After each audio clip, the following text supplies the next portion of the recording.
acaba não funcionando, né? A gente sabe das dificuldades. O primeiro passo foi colocar no site do CONDEG as referências de cada defensoria pública, quem é a pessoa que deve receber. Aqui hoje a gente tem a segunda e a terceira sub, mas a gente sabia que a própria corregedoria também recebia, pessoas de outros estados mandavam para a corregedoria.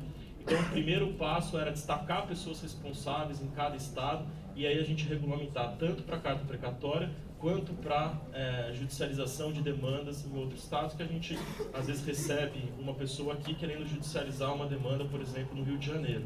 Então a gente tem que ter uma forma, uma comunicação mais ágil. Então foi formada essa comissão, São Paulo, Minas e Rio Grande do Sul. O Antônio Machado, também da assessoria civil, que está à frente disso, em diálogo com as subs, mas dizer que é uma tarefa árdua, até mesmo no CONDEG. Não são todas as defensorias que estão tão engajadas, querendo mesmo resolver um problema, porque acho que os estados maiores, principalmente São Paulo, acaba sentindo um pouco mais, até pela concentração de pessoas, um grande número de processos e de pessoas estão aqui no estado de São Paulo, então isso acaba sentindo mais pela defensoria. E sobre a questão do feriado, eu vou pedir apenas para que a gente não delibere agora, depois a gente pode trocar e-mail entre nós, mas a nossa chefia de gabinete aqui está em contato permanente com o Tribunal de Justiça, porque o Tribunal de Justiça ultimamente ele tem trocado o horário, o calendário, né? Então a gente quer ter certeza primeiro de que eles vão manter mesmo os horários, esses dias em que eles colocaram, para que daí, sem problema, a gente altere também, só para não ter o risco da gente alterar e depois eles mexerem de novo, a gente tem que alterar novamente.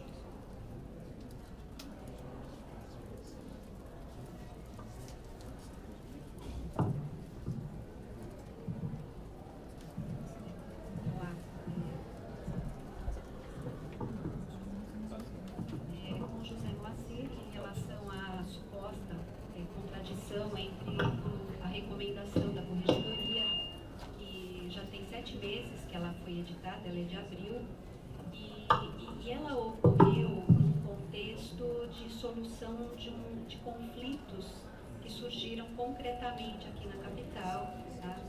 E ela está compatível, sim, na minha visão, com o parágrafo 7º acho que é artigo 3º, né, salvo engano, do ato 20. O ato DPG estabelece que... Deixa eu até abrir o texto aqui que está na tela. Que o responsável pelo atendimento especializado, ele não pode receber parcialmente os documentos, ou seja, ele não pode abrir uma DI sem a devida instrução, a adequada instrução. Ou seja, estabelece que, aberta a DI, ela deve estar apta à propositura da ação. Tá? A realidade das unidades do interior e da capital acabou exigindo a edição da recomendação, porque o que acontecia de fato? Algumas DIs eram instauradas segundo o defensor que coletou os dados de forma completa. Essa DI era encaminhada para a unidade que iria propor ação e, na visão daquele defensor que recebeu aquela DI, não estava apta à propositura da ação. E começou a acontecer um fato muito ruim em termos de qualidade de serviço, porque deixava, na verdade, o usuário nas mãos de um joguete entre 2 defensores. Isso aconteceu com muita frequência. Então, para salvaguardar o interesse do usuário, foi editada a recomendação. Não cabe ao defensor que recebeu um PA mal instruído, que não deveria ter sido aberto, e, portanto, se violou o ato 20, não cabe a ele aferir a regularidade funcional da atuação do colega. Então, a orientação complemente a instrução, se na sua visão faltou um documento, proponha a ação e comunique a corregedoria para apurar se houve ou não falha funcional. Nesse contexto em que a recomendação foi editada, a corregedoria precisou intervir ainda na época da Márcia, na gestão da Márcia, porque os colegas estavam até trocando ofícios ofensivos. Chegou a esse ponto. Então, foi nesse contexto que a recomendação foi editada. sempre com um interesse maior, que é atender a necessidade do usuário. Nós, defensores, já enfrentamos aquela dificuldade no judiciário, quando tem dúvida em relação à competência, o juiz joga para o outro e o jurisdicionado fica ali como um espectador, e é o seu interesse que está em jogo, muitas vezes até direitos fundamentais perecem. E nós não podemos fazer isso na Defensoria Pública. Então foi nesse intuito que a recomendação foi editada. E eu vou aproveitar também para me manifestar em relação à questão do Sejusc e pedir à Defensoria Pública Geral que inclua a Corregedoria nessa discussão junto com a Assessoria Civil. Porque em relação ao Sejusc, eu gostaria que, se fosse possível, a Corregedoria ter um momento para participar dessas discussões em relação a essa situação, porque nós já estamos inserindo nos novos relatórios a coleta de dados para aferir a efetividade dos acordos feitos no Sejusc. Porque me parece, em algumas correições, surgiu esse fato de que o índice de execuções de acordos feitos nesse campo é um pouco maior ou significativamente maior do que a execução dos acordos feitos no âmbito da Defensoria Pública. E a atuação extrajudicial é nossa atribuição, faz parte da nossa missão institucional. Então, nós estamos hoje deslocando uma demanda que é da Defensoria Pública, fornecendo números para o Poder Judiciário e dando a eles um espaço maior, talvez, na discussão de verba orçamentária. Então, a gente precisa pensar um pouco naquilo que aparentemente é favorável, que é a imediata redução da carga de trabalho, e isso acaba acontecendo, que isso significa daqui 1, 2, 5 ou 10 anos, já que a administração positivamente e de maneira apropriada pensa num planejamento para o futuro. Então a gente precisa pensar um pouco mais de cuidado nessa questão de entregar a nossa demanda para um outro órgão. Vou entrar na ordem do dia. A gente tem duas aqui já anotadas em sessão à pauta, que precisam ser votadas hoje: o 361 de 2013, que trata da homologação de lista de aprovação de estagiários, o 341, que é o processo da IDEP, afastamento também para um evento que vai ocorrer no dia 10/13, e o Luiz trouxe aqui o 328, que é uma remoção por união de cônjuges, né?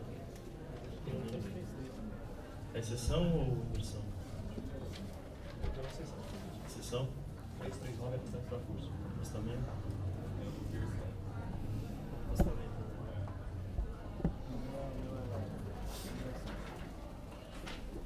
Vamos então iniciar com a sessão. 361 de 2013, interessado segunda e terceira subdefensorias públicas gerais.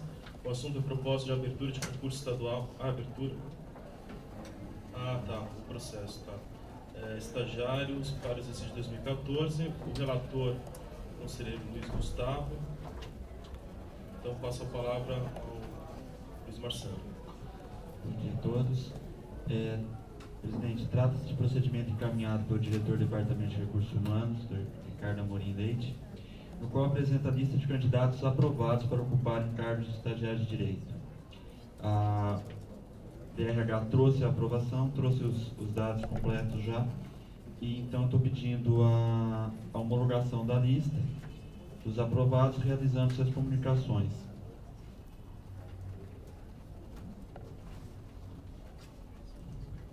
Caminhar para a votação, nos termos do voto, então, nos termos do voto do relator pela homologação, se todos concordam, tem como está, aprovado por unanimidade. O outro, Bessa, você tem esse aí? 341? O 341 de 2014, interessado EDEP, assunto pedido de afastamento para participação no evento Congresso Brasileiro de Governança e Controle Público, no período de 10 a 13 de novembro de 2014.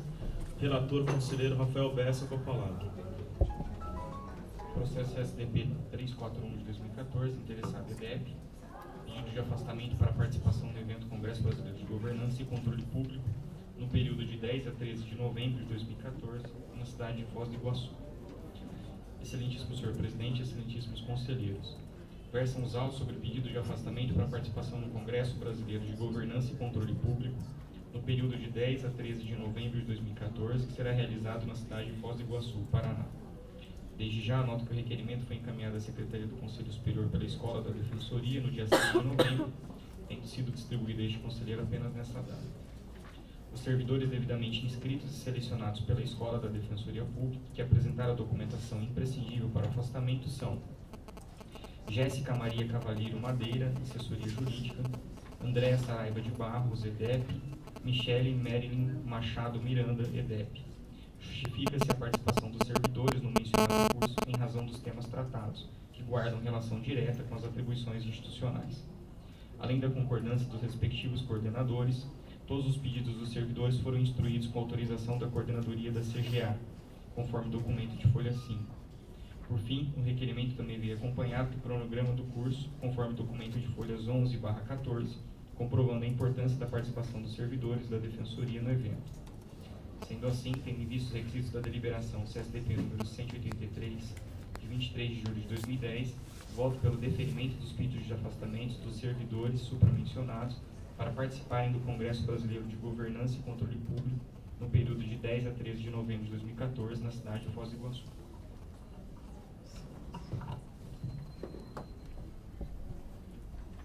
Conselheiro.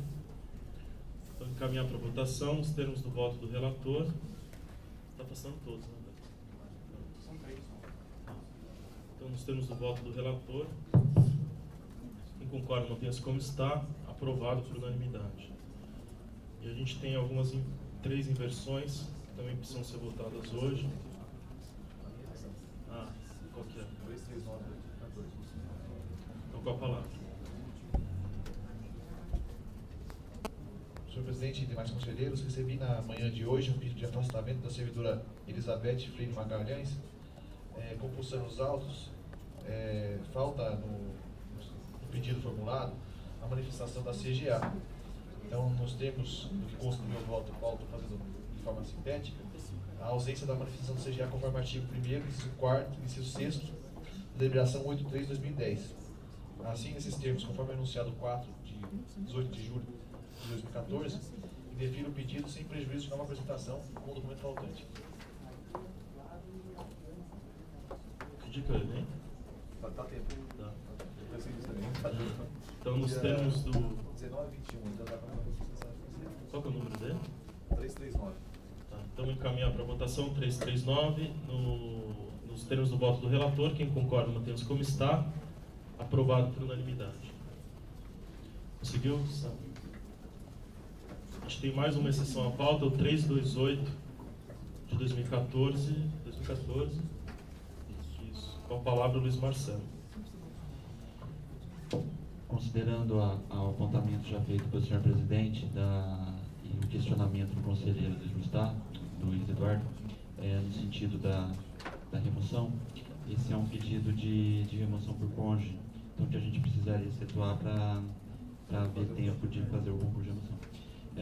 Versos autos sobre pedido de remoção fundado em união de cônjuge, formulado pela defensora Rafaela Gasparizo Barbosa.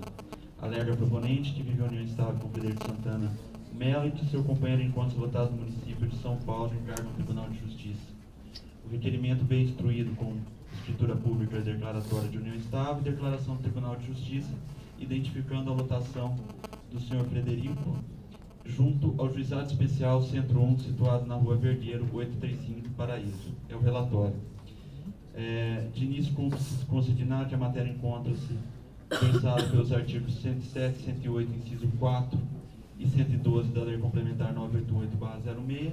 A temática foi regulamentada por esse colegiado na deliberação 206, com redação dada pela deliberação 295. A normativa vigente autoriza o deferimento do pedido formulado, pois o parágrafo 2º do artigo 3º do referido dispositivo normativo esclarece que a remoção poderá ser requerida antes da criação da vaga e a efetivação do quanto requerido, contudo, encontra-se condicionada à existência de vaga quando da abertura do certame de remoção, conforme artigo 2º da mesa de deliberação. Diante do exposto, voto pelo deferimento do pedido, condicionando a efetivação da remoção aos ditames delineados na deliberação de regência, em especial a existência de vaga, a declaração de vacância e a abertura do certame de remoção. Então, nos termos do voto do relator, quem concorda mantém-se como está, aprovado por unanimidade. A gente tem 3 inversões, antes de seguir a ordem do dia. Desculpa, na verdade já estamos na ordem do dia, na sequência da pauta. O 332 de 2014, interessado Giancarlo Silcunas, vai. Assunto: pedido de afastamento para participação no curso Coloquial Internacional de Justiça Juvenil na Contemporaneidade, no dia 12 a 14 de novembro de 2014. Relator, conselheiro Alexandre Orsi, com a palavra. Excelentíssimo presidente, excelentíssimos conselheiros, trata-se de pedido de afastamento para participar como palestrante no evento Coloquial Internacional de Justiça Juvenil na Contemporaneidade, nos dias 12 a 14 de novembro de 2014, que ocorrerá na cidade de Porto Alegre, Rio Grande do Sul, confeccionado pelo excelentíssimo defensor público, Dr. Giancarlo Silcunas Pai. Eu vou dispensar a leitura integral do voto. Todos os requisitos estão presentes. Com relação à discussão em torno do pagamento de diárias, em função do enunciado 2 deste Conselho, perde foco essa discussão na medida em que, por meio de conversa eletrônica entre o interessado e este relator, foi esclarecido que todas as despesas de passagens e hospedagens ficarão a cargo dos organizadores do evento. Juntei cópias dessas mensagens. Diante do exposto, voto pelo deferimento do pedido de afastamento, condicionando ao não pagamento de diária, tendo em vista que as despesas serão cobertas pela organização do evento. Nos termos do voto do relator, quem concorda, mantém-se como está. Augusto? Diogo. Então, aprovado por unanimidade. O 333 de 2014, interessado EDEP, o assunto: pedido de afastamento para participação na reunião técnica Zenit sobre planejamento do processo de contratação pública a ser realizada no dia 11 de novembro de 2014. Relator, conselheiro Augusto, com a palavra. Bem, versos autos sobre o pedido de afastamento para a participação de servidores da Defensoria Pública na reunião técnica Zenit sobre planejamento do processo de contratação pública a ser realizado no dia 11 de novembro na cidade de Recife, das 8h30 às 18 horas. O requerimento foi encaminhado à Secretaria pelo EDEP, em período inferior àquele determinado no artigo 2º, parágrafo 2º da deliberação 183, com a justificativa de que o órgão está apoiando uma quantidade grande de eventos que exigem pedido de afastamento. Servidores selecionados que requereram afastamento para participar do evento são Érica dos Santos Viana, da IDEP, com atuação em licitações e contratos; Marcelo Emílio de França Nazaré, da CGA, com atuação também em licitações e contratos. O detalhe que cabe observar é que ambos postulam afastamentos não apenas para o dia do curso, como também para o data anterior, como o período de trânsito no local do evento e o das suas atribuições. Bem, ambos preenchem todos os requisitos, tanto a CGA quanto a IDEP concordaram, e a CGA também concordou, mas desde que não fosse pago as diárias. A IDEP já sinalizou de que vai pagar as diárias, e também quem está organizando o curso vai pagar a inscrição. O único detalhe que tem é que o curso só acontece no dia 11, das 8h30 às 18 horas em Recife. E houve pedido também de afastamento para o dia 12, com um período de trânsito. Eu questionei durante a semana o diretor da IDEP para saber a justificativa disso, porque não foi apresentada pelos requerentes. Ele me apresentou uma lista. A justificativa é uma lista de voos sob a alegação seguinte: como o curso termina às 6 da tarde, o último voo saindo de Recife para São Paulo sai às 8. Ele considerou, pela IDEP, que seria mais vantagem pagar a passagem para o dia seguinte, que era pela metade do preço, e também pela dificuldade de deslocamento do local do evento até o aeroporto, a questão de ter que chegar uma hora antes do check-in. Então ele justificou com isso a medida, e aí o voo que eles vão pegar no dia 12 é às 11 horas, chegando às 15 horas em São Paulo. Então o afastamento seria tanto para o dia 11 quanto para o dia 12 por trânsito. Essa foi a justificativa da EDEP, que eu concordei, então eu votei pelo afastamento nos 2 dias. Nos termos do voto do relator, quem concorda, mantenha-se como está, aprovado por unanimidade. A última inversão é o 337 de 2014, interessado Mário Henrique de Tício, assunto pedido de afastamento para participação no seminário internacional e workshop, avanços científicos em psicologia do testemunho aplicados ao reconhecimento pessoal e aos depoimentos forenses, a ser realizados nos dias 12 e 13 de novembro de 2014. Relatora conselheira Kátia, com a palavra. Trata-se de pedido de afastamento do defensor público Mário Henrique de Tício para participar do seminário referido, que é o Seminário Internacional e o Workshop Avanços Científicos em Psicologia do Testemunho aplicados ao reconhecimento pessoal e aos depoimentos forenses. O evento vai ser realizado em Brasília, nos dias 12 e 13 de novembro. Resumidamente, também, eu vou apresentar os elementos do processo. O interessado formulou o requerimento dirigido ao Conselho Superior, observando que não haverá percepção de diárias. Está presente nos autos o cronograma do evento, com a programação e os participantes, palestrantes. A justificativa de interesse na participação está apresentada e é compatível com as atribuições institucionais. O coordenador da unidade subscreveu o requerimento que afirma a não ultrapassagem do limite de afastamento dos defensores da mesma unidade, e também o Conselho emitiu a declaração exigida no inciso 6º do artigo 1º da deliberação 27. Estando presentes todos os requisitos, eu opino pelo afastamento, para que seja concedido o afastamento, relembrando que não há envolvimento de diárias. Nos termos do voto da relatora, quem concorda, mantém-se como está, aprovado por unanimidade.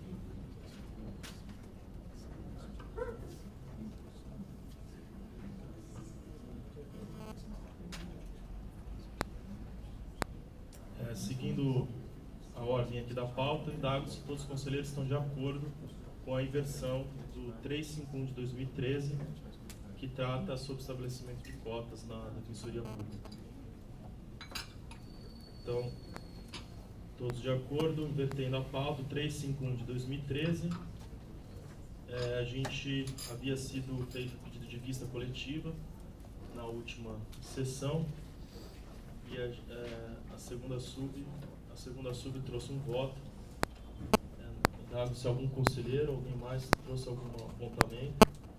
Aí eu vou sugerir então a leitura do voto pela segunda subdefensoria e depois a gente estabelecer aqui alguns pontos, né, os pontos principais que precisam, independente da redação dessa deliberação, que precisam ser enfrentados e debatidos aqui por todos.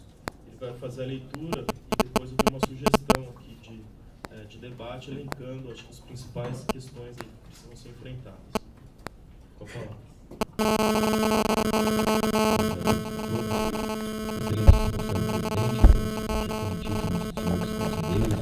Trata-se de proposta de alteração da deliberação número 10 de 2006 do CSDP, que estabelece regras para a realização do concurso de ingresso na carreira de defensor público, formulado pela Auditoria Geral da Defensoria Pública, Núcleo Especializado de Combate à Discriminação e Racismo.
prosseguindo, gente.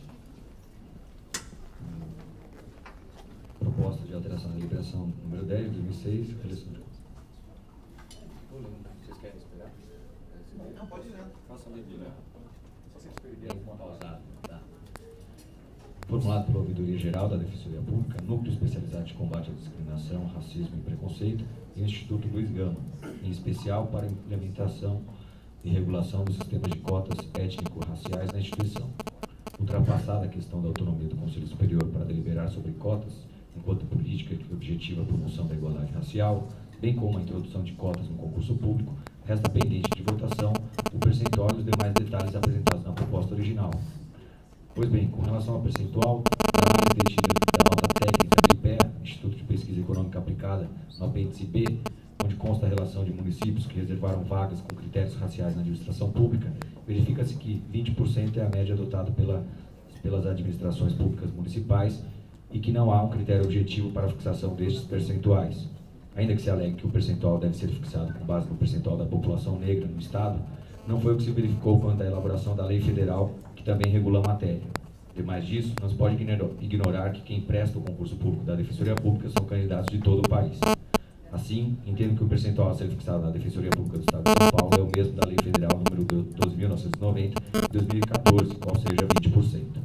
Entendo ainda que a declaração por si só não tem o efeito de legitimar a entrada do candidato na reserva de vagas para negros e indígenas, razão pela qual a comissão caberá parecer, razão pela qual parece razoável sanar eventuais dúvidas,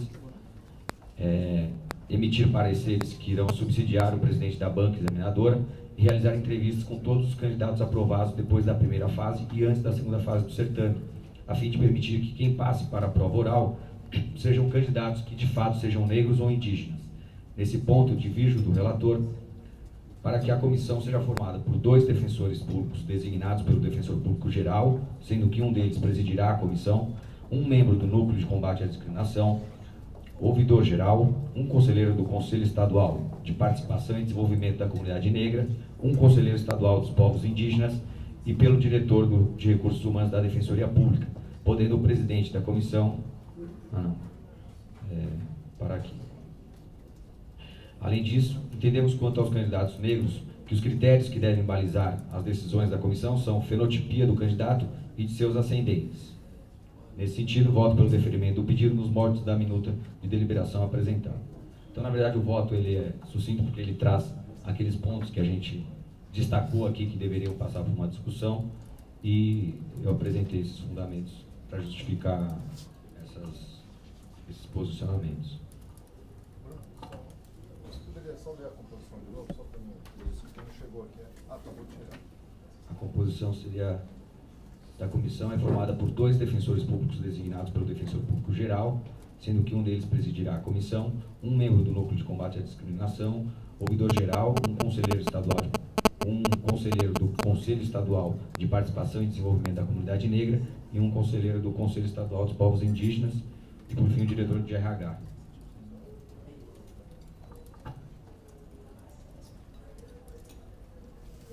Se quiserem, a gente pode fazer os destaques aqui e discutir tema por tema.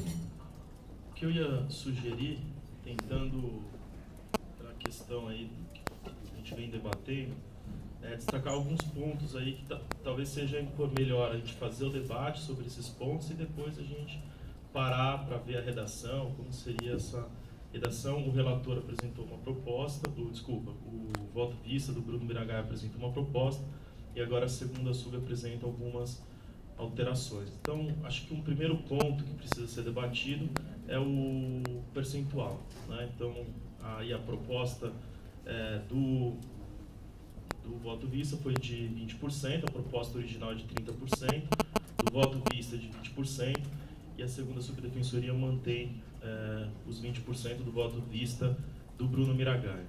O segundo ponto é o critério mesmo para aferir. Se a pessoa pode, então, fazer o concurso pelas cotas ou não. Então, aí a gente precisa definir sobre a autodeclaração, né, o momento dela, então se seria uma autodeclaração na inscrição, e depois a definição como que seriam esses critérios até para eventual impugnação junto a essa comissão. E aí tem a questão da fenotipia e da ascendência. Sobre a comissão, da existência ou não dessa comissão, havendo a comissão, qual seria a composição da comissão e o próprio funcionamento dela. Então, de que forma que ela atuaria, se a comissão se manifestaria sobre todos os pedidos de inscrição ou não, só apenas quando tivesse alguma impugnação ou mesmo de ofício pela presidência da banca. Outra questão é a avaliação,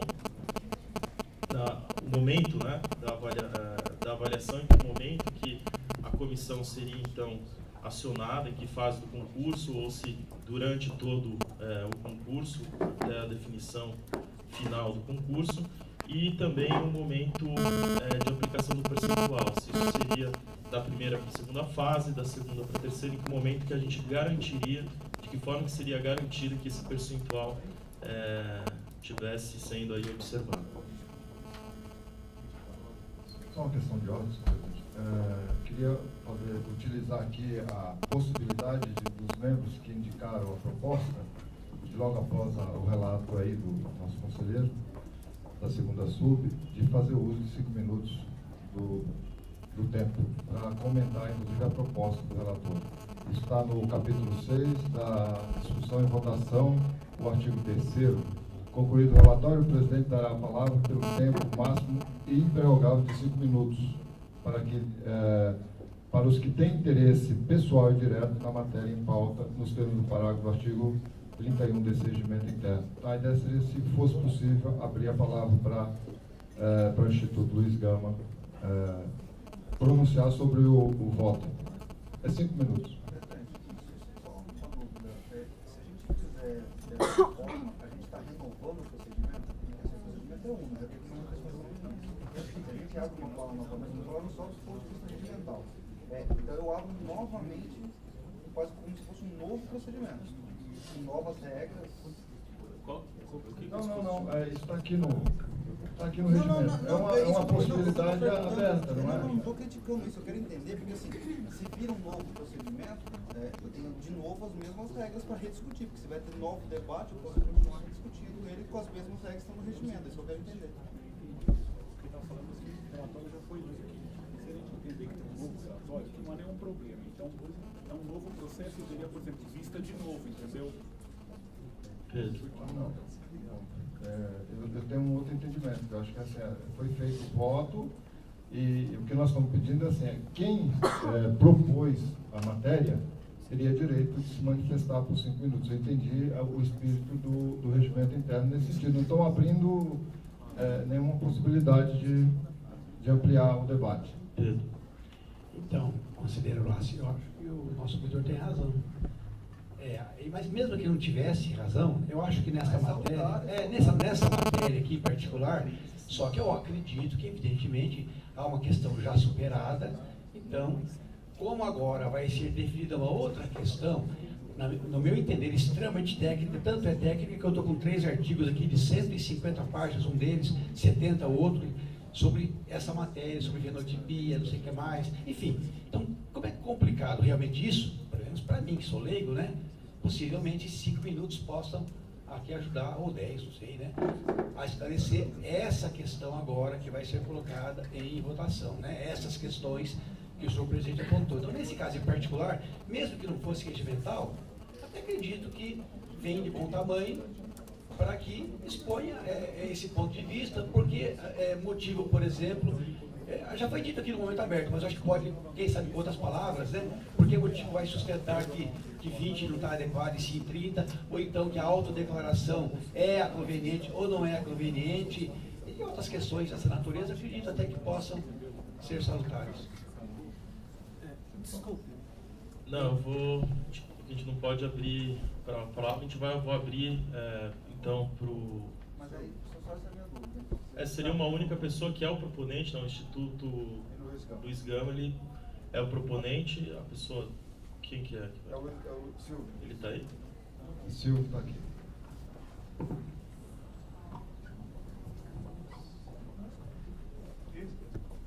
Do microfone. Então daí a gente limita daí a manifestação do Silvio. Perfeito. Eu quero agradecer ao Conselho pela oportunidade de pronunciar. Queria apenas fazer algumas observações sobre o pronunciamento do relator em relação, primeiro, são 2 pontos. Primeiro, em relação ao percentual, 20% ou 30%. Como eu disse, qualquer política de ação afirmativa tem como elemento básico a provisoriedade. Elas são provisórias. E no sentido, elas têm que ter o máximo de eficiência. E eficiência, aqui nesse sentido, é tratar da adequação entre meios e fins. E qual que é o fim? É fazer com que o maior número de pessoas do grupo historicamente discriminado venham a pertencer ao espaço institucional. Então, quanto menor o percentual, obviamente, menor as possibilidades dessa política ela chegar e atingir a sua finalidade. Então, esse é o primeiro ponto. O segundo ponto, eu acredito que a comparação com a média daquilo que é apurado pelo IPEA, de 20%, não é adequada pelo simples fato de que a realidade de São Paulo é diferente da realidade de outros lugares do Brasil. Primeiro que, como muito bem disse o conselheiro, um concurso como o da Defensoria Pública do Estado de São Paulo atrai candidatos do Brasil inteiro. Então não seria apenas a população de São Paulo, São Negro de São Paulo, que viria a prestar o concurso. Então, se a gente for usar esse critério, seria o menor número de vagas para os paulistas, vamos colocar dessa maneira, que não faz também muito sentido. Mas a questão é que, São Paulo tem a maior população negra do Brasil em números absolutos. Essa é a verdade. A negros, a quantidade de pessoas negras em São Paulo é a maior do Brasil. Então, nesse sentido, acredito que o percentual de 20%, dadas as peculiaridades da formação populacional de São Paulo, em especial a população negra, ele não é adequado e ele não é também aquele que atende o critério da racionalidade técnica, política, para que a norma atinja a sua finalidade, que é exatamente propiciar a participação maior de negros e negras nesse espaço tão importante. Então, essa é a defesa do percentual de 30%. Como eu disse, um experimento democrático e que tende a ser provisório. É o que todos nós esperamos aqui. O segundo ponto, rapidamente, é em relação à declaração, a autodeclaração. Como eu disse, está havendo uma pequena confusão conceitual em relação a isso. O que se está falando, e eu acho que o voto vai exatamente nesse sentido, é de heterodeclaração ou simplesmente declaração. Se haverá a avaliação posterior da declaração do candidato ou do intuito do candidato de participar, se ele está sujeito à homologação de uma banca, estamos falando de uma declaração que, para surtir os seus efeitos, depende necessariamente da homologação da banca. Então, não é a autodeclaração de que falamos aqui. E o que concordo, a heterodeclaração é, sem dúvida nenhuma, o critério que pode propiciar maior segurança no concurso. Nós estamos discutindo aqui, como já disse, a questão está superada no ponto de que se a defensoria terá ou não ações afirmativas. O que se coloca aqui são os critérios que podem trazer mais segurança jurídica e que podem tornar mais eficiente essa política pública, essa política tão importante que é a política de ação afirmativa. Acho que tudo que está sendo dito aqui, já há uma larga literatura a respeito disso, a respeito da questão fenotípica, não estamos falando de genótipo, estamos falando de fenótipo. Vários autores, aqui eu destaco o Laci Nogueira, o preconceito no Brasil e o racismo no Brasil se dá por uma questão de marca, não por uma questão de genótipo, ou seja, os negros são discriminados porque são identificados como negros na sua aparência. Isso tem que ser levado em consideração. Estou falando aqui de critérios objetivos, portanto, que deflagram o processo de exclusão racial.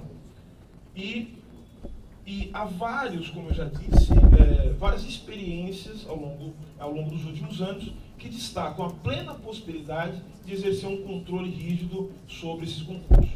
Erros podem haver, questões podem ficar pendentes, mas não há qualquer tipo de empecilho jurídico ou técnico para que as ações afirmativas possam ser implantadas e chegar ao seu desiderato da melhor maneira possível. É só isso, muito obrigado. Posso fazer uma pergunta? Uma questão que eu até queria aqui esclarecer. Na sua opinião, a pessoa faz a autodeclaração. Ela se declara. Isso. Quando a gente fala de autodeclaração, estamos falando aí da possibilidade da própria declaração já constituir, vamos dizer, o direito de participação no concurso. Aí seria a sua prova em contrário, né, que poderia destituir a participação. Agora a gente está falando aqui de declaração, a banca vai avaliar se realmente pertence aos critérios e ela vai poder concorrer. Caso, e aí é uma sugestão que eu faço, caso a banca entenda que a pessoa não cumpre os requisitos, não é negra, né, para fim de participação no concurso, ela seria destinada para o critério da participação geral no concurso. Se a gente está falando da declaração, então não é que falando de declaração, de declaração, a gente está falando de fraude, né? Então a pessoa não é fraudadora. A pessoa simplesmente não preenche os requisitos e a banca avaliou isso normalmente. Então, mas minha dúvida é a seguinte, ela fez então a declaração, em seguida, você acha que todos têm que passar pela análise da comissão? Sem dúvida. Ou só... Todas as pessoas passam pela análise da comissão. Todas as pessoas passam pela análise da comissão. Eu acho que isso garante a lisura do processo, até porque, e aí a gente tem que colocar as coisas muito claramente. Quem quer participar do concurso desse, não está sendo humilhado, não, está exercendo um direito.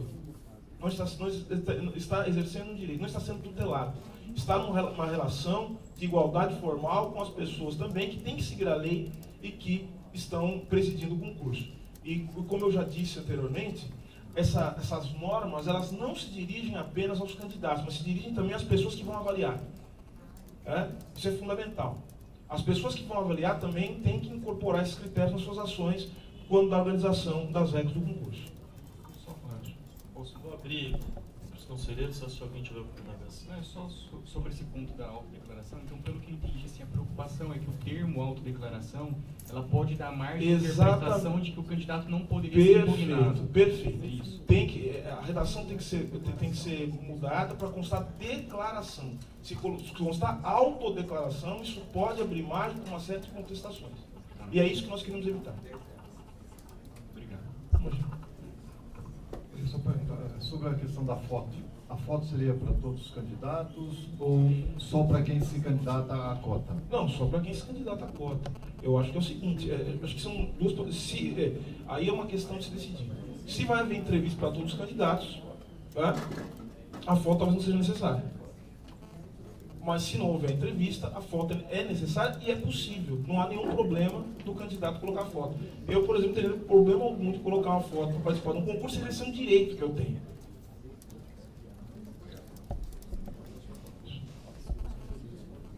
Bom, acho que era...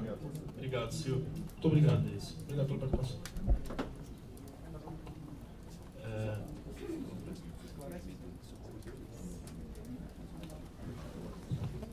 Queria fazer uma ponderação e deixei para falar agora sobre o regimento para não parecer que eu era contra a sugestão do Alderon. O regimento, na verdade, ele autoriza que o proponente tenha a oportunidade de se manifestar de forma oral aqui antes do voto. Na verdade, antes de findar-se o voto. Ele intervém, né, por intermédio da autorização da presidência após a leitura do relatório. Então, é uma possibilidade de a pessoa vir aqui e tecer os seus argumentos de forma oral. O que a gente fez para esse processo, autorizando essa fala no momento aberto. Então, o que a gente fez aqui na prática? A gente antecipou essa oportunidade das pessoas opinarem sobre o tema de forma livre no momento aberto.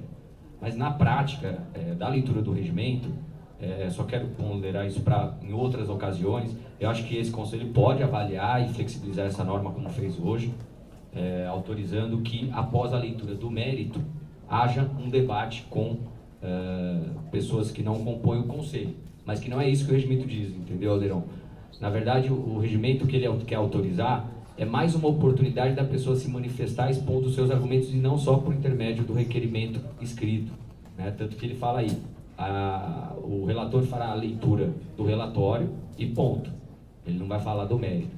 Mas enfim, eu acho que foi muito importante esse esclarecimento do Silvio e eu acho que esse conselho, à medida em que o assunto demanda uma complexidade maior, ele deve franquear a palavra às pessoas presentes, desde que haja essa compreensão de que essa dialética deve ser comedida e os conselheiros também não podem ser tolhidos da sua plena e ampla manifestação por força do próprio regimento que lhe confere esse poder.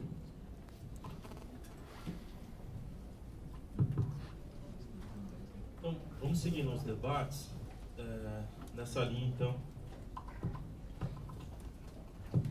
sugerida, acho que o primeiro ponto é a definição do percentual. Presidente,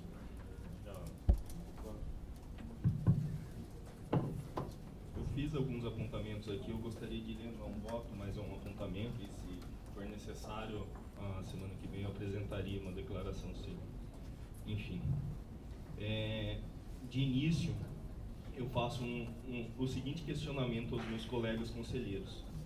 Pode este Conselho Superior, indo de encontro ao que dispõe o artigo 37, inciso 8 da Constituição Federal e o artigo 90, parágrafo 2º da Lei Complementar 988 de 2006, fixar percentual maior do que 5% de vagas para pessoas com deficiências? Eu vou ler aqui os dispositivos, normalmente eu não faço, mas eu acho que aqui se faz necessário.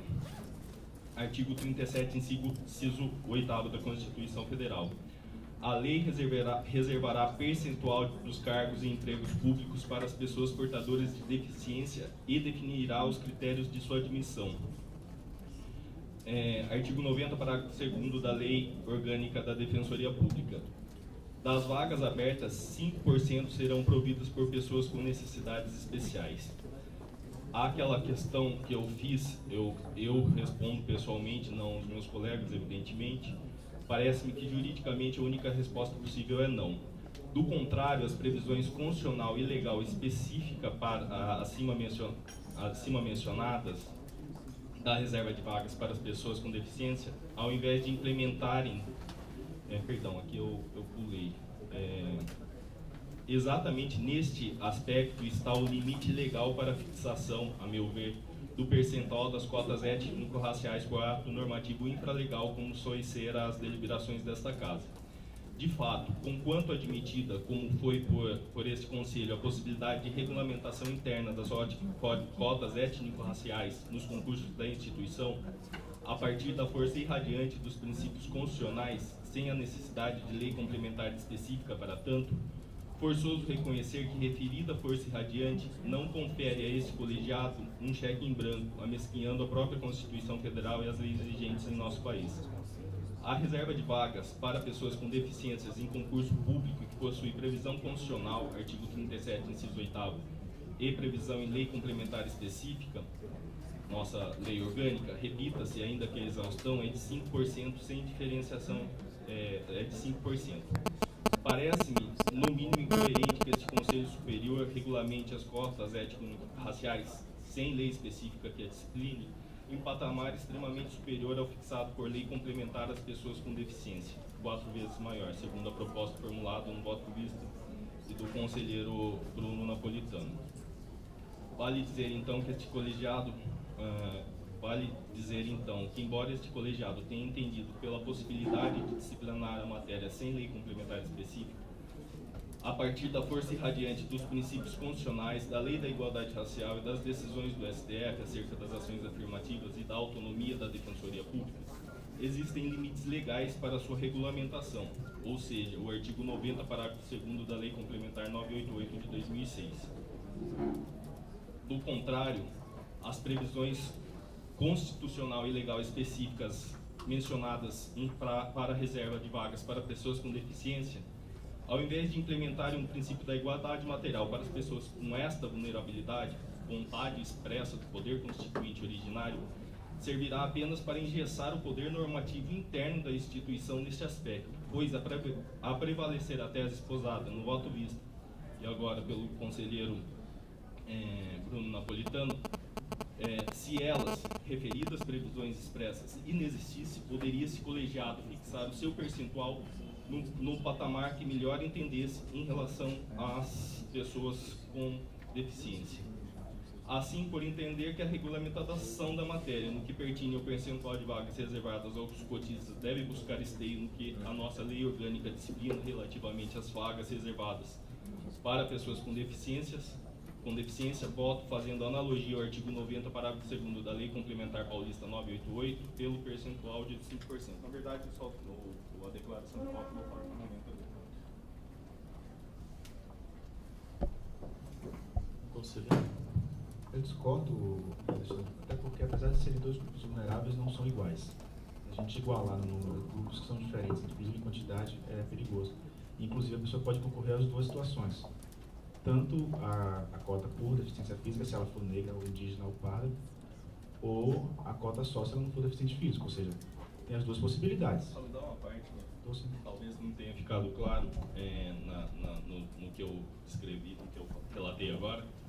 O que eu entendo não é a questão nem é de mérito, se o adequado é 20, 30, 50, 70%. O que eu entendo é que há uma limitação legal onde há previsão expressa de cotas para pessoas com deficiência e que, se caso não houvesse,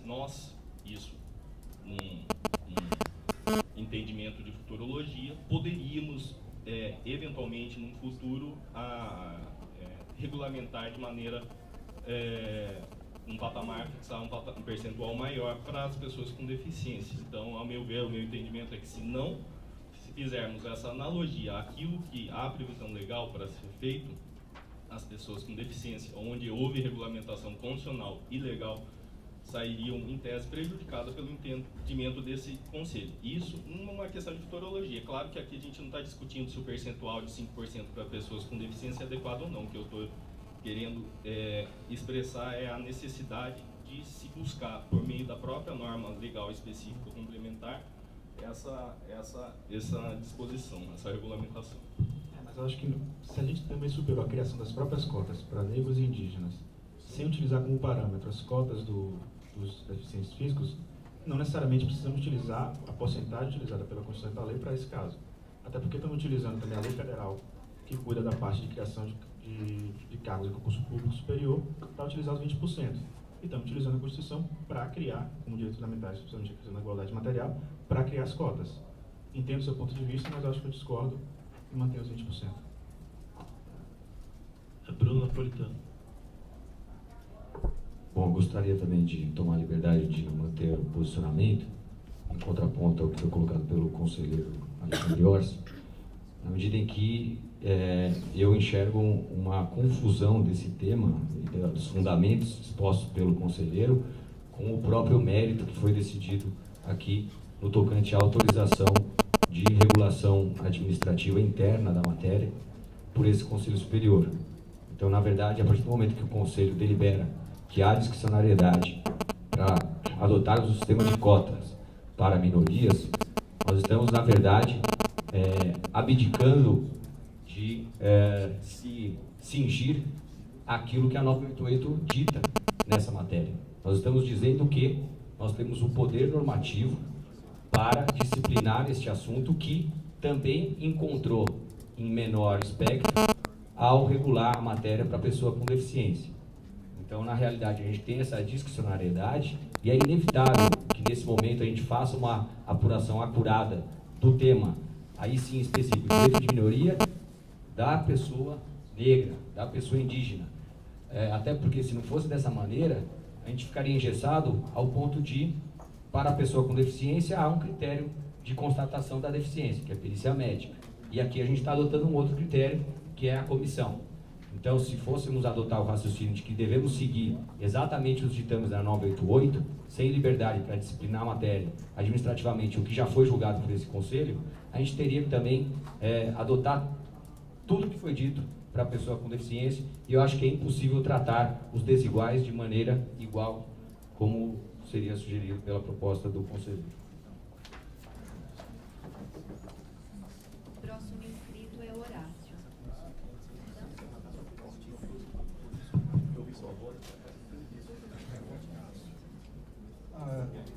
Uso aqui discordar aí do Bruno, do Augusto, até porque eu já tinha me adiantado isso no meu voto da semana passada, né?